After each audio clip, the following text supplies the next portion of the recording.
সুপ্রিয় দর্শক, আমি রাজনগর ইউনিয়ন রোড থেকে আবারও সরাসরি আপনাদের সাথে যুক্ত হয়েছে আক্তার হোসেন সাগর। এখন আমি আপনাদের দেখাবো যে ইউনিয়ন রোডে পানির কী অবস্থা। আমরা গতকালকে রাত্রে কিন্তু এই ইউনিয়ন রোডের বিভিন্ন জায়গা বেঁধে প্রায় 5 ফিটের উপরে পানি ছিল। আপনারা পূর্বে হয়তো জানেন যে ইউনিয়ন রোড হচ্ছে রাজনগরের সবচেয়ে নিম্ন অঞ্চল। এই জায়গাতে গতকালকে 5 ফিটের উপরে পানি ছিল। আজকে দেখেন আসলে কয় ফিট পানি রয়েছে। গতকাল থেকে অনেকাংশই কম রয়েছে পানি আজকে।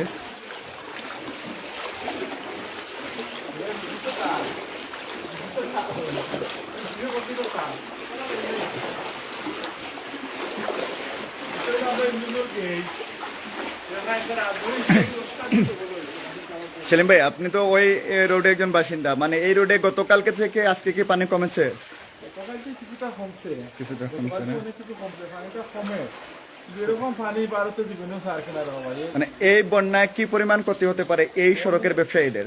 অনেক অনেক ক্ষতি। এই ক্ষতিগ্রস্ত পূর্ণ করতে হইলে অন্তপক্ষে 2টা বছর লাগবে। ব্যবসায়ী হল ক্ষতিগ্রস্ত করতে হইলে অনেক ক্ষতি করছে। মাল সামানা, দোকানপাট, ছাতা ওটা সব নষ্ট।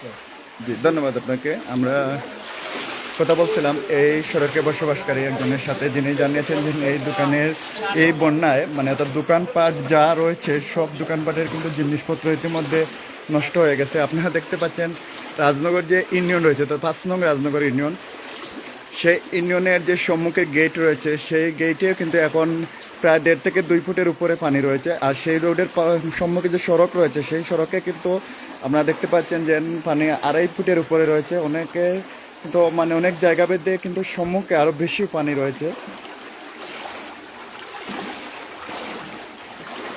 আপনারা দেখতে পাচ্ছেন যে এটা ইউনিয়ন রোড। এটা হচ্ছে যে রাজনগর 5 নং রাজনগরের ইউনিয়নের সম্মুখ দিয়ে যে সড়কটি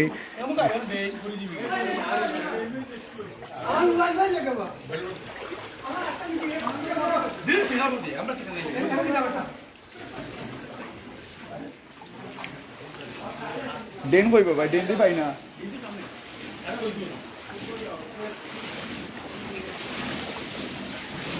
আপনারা দেখতে পাচ্ছেন ভাই, এদিকে আর কতটুকু পানি আছে গভীরে? এখনো 4 ফিটের উপরে পানি রয়েছে এই সড়কে, না? গতকালকে থেকে কি পানি কমেছে? গতকাল থেকে অল্প পানি কমেছে বলে পথচারীরা জানিয়েছেন, কিন্তু এই সড়কে এখনো কিন্তু প্রায় 4 ফিট, 3 ফিট, 2.5 ফিট বিভিন্ন জায়গা পেতে বিভিন্ন রকম পানি রয়েছে। আপনার এই সড়কে যারা ব্যবসায়ী রয়েছেন সব ব্যবসায়ীদের কিন্তু দোকানপাট বন্ধ রয়েছে, কারণ প্রত্যেকটা দোকানে কিন্তু এখন 1.5 থেকে 2 ফিট, 2.5 ফিট পানি রয়েছে। এখানে ইউনিয়ন রোডের যে দোকানগুলো রয়েছে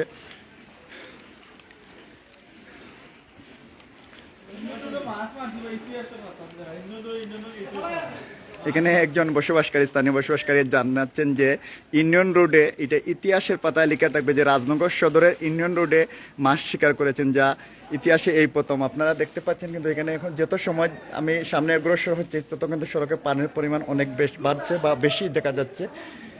যে আপনারা দেখতে পাচ্ছেন যে এখানে যে দোকানটি রয়েছে সেই দোকানে কিন্তু শাটারের অর্ধেক অংশে পানি রয়েছে। এছাড়াও গতকালকে আমি আপনাদেরকে লাইভে দেখিয়েছিলাম যে সুমা হেয়ার ড্রেসার যে দোকানটি রয়েছে সেই দোকানে শাটারের কিন্তু অর্ধেক লেভেলে পানি গতকালকেও ছিল, আজকেও ছিল।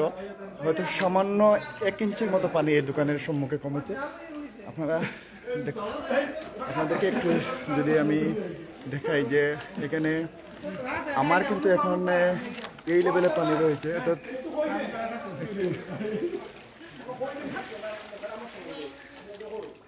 একটু মানে পানি যত আমি সময় অগ্রসর হচ্ছি তত কিন্তু পানি মানে আমার এখন কিন্তু বুকের উপরে পানি, বুকের নিচে পানি, বুকের লেভেলে পানি চলে আসছে।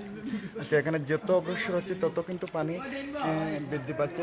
আপনারা দেখতে পাচ্ছেন এখানে যে বাসা রয়েছে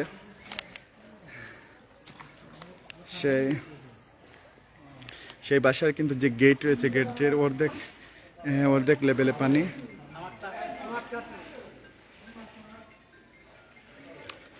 এছাড়া গতকালকে কিন্তু এই সড়কে অনেক স্রোত ছিল পানির। আমরা যেমনটা কালকে সন্ধ্যার পরে আপনাদেরকে লাইভে দেখেছিলাম যে এই সড়কে পানির গভীর স্রোত ছিল। এই সড়কে গতকালকে কিন্তু হাঁটা চলা যাচ্ছিল না, যেরকম পানির স্রোত ছিল আজকে কিন্তু সেই স্রোতটা অনেকটা কম, মানে এখানে হাঁটা যাচ্ছে, স্রোত কম কিন্তু পানি কিন্তু গতকালকে থেকে এখানে প্রায় 4 থেকে 5 ইঞ্চি পানি কমেছে।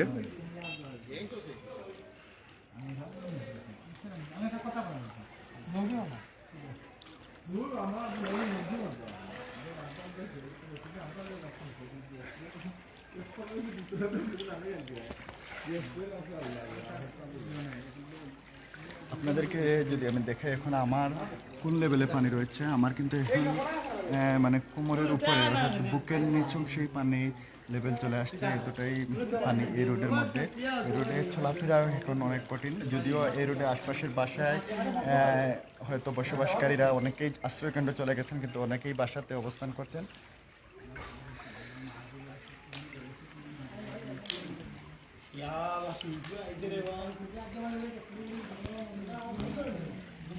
সাপ পাড়ি গেছে, তার মানে সাপ পাড়ি গেছে, দুমুখী সাপ। এসব এই পানির মধ্যে কি সাপ আছে? সাপ অতিরিক্ত সাপ পাড়ি গেছে, ছোট সাপগুলো। সাপ অতিরিক্ত রে ভাই, দুমুখী সাপ দেখি। সড়কে নাকি খুব বেশি মানে পানির মধ্যে খুব বেশি সাপ দেখতে পাচ্ছেন, যারা চলাচল করতেছেন খুব বেশি নাকি সাপের উপদ্রব বেড়েছে। তো যারা চলাফেরা করেন অত্যন্ত দিনের বেলা চলাফেরা করলে দেখে শুনে চলাফেরা করবেন, আর রাতের বেলা যদি একান্ত প্রয়োজনে এই সড়ক দিয়ে চলাফেরা করেন বা পানিতে চলাফেরা করেন, অবশ্যই সাথে টর্চ লাইট রাখবেন বা যদি কোনো ধরনের লাইট রাখবেন, বা সাপ তাড়ানোর জন্য ছোট লাঠি বা লাঠি জাতীয় কিছু রাখতে পারেন। আমি যে জায়গাতে থেকে লাইভ করেছিলাম, যাদের সাথে কথা বলছি, অনেকেই জানিয়েছেন যে সাপের উপদ্রব নাকি অনেক বেড়েছে, পানিতে নাকি অনেক সাপ বেশি বেশি বেড়ায়। তো চলাফেরা করার সময় অবশ্যই আপনারা সতর্কতার সহিত চলাফেরা করতে হবে, যেহেতু এখন অনেক পানি, যেদিকে যাওয়া যায় সেদিকেই পানি, প্রত্যেকটা রোডে পানি। একান্ত প্রয়োজনে বেরোলে অবশ্যই আপনারা সাথে আলোর জাতীয় কিছু রাখবেন এবং রাখবেন। আপনারা দেখছেন যে এখানে যে পথচারী রয়েছেন তাদের কিন্তু বুকের উপরেই পানি, অনেকের বুকের লেভেলেই পানি রয়েছে।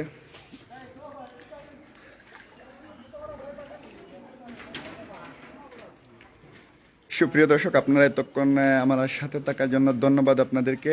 আমি পরবর্তীতে অন্য কোথাও আপনাদেরকে অন্য কোনো সড়ক লাইভে দেখানোর চেষ্টা করব। আমি পরবর্তী লাইভটি আমরা মেননেস বালিকা উচ্চ বিদ্যালয় থেকে লাইভে সংযুক্ত হবো। সেখানে যে আশ্রয়ার্থী রয়েছে সেই আশ্রয়ার্থীদের খাদ্য বিতরণ করবে উপজেলা বিএনপির কিছু সহ কিছু অঙ্গ সংগঠনের নেতৃবৃন্দ। আমরা সেখান থেকে লাইভে যুক্ত হবো। তার আগে পর্যন্ত আমাদের সাথে থাকার জন্য আপনাদেরকে অসংখ্য ধন্যবাদ। ভালো থাকবেন, আপনাদের সবার সুস্বাস্থ্য ও দীর্ঘায়ু কামনা করছি।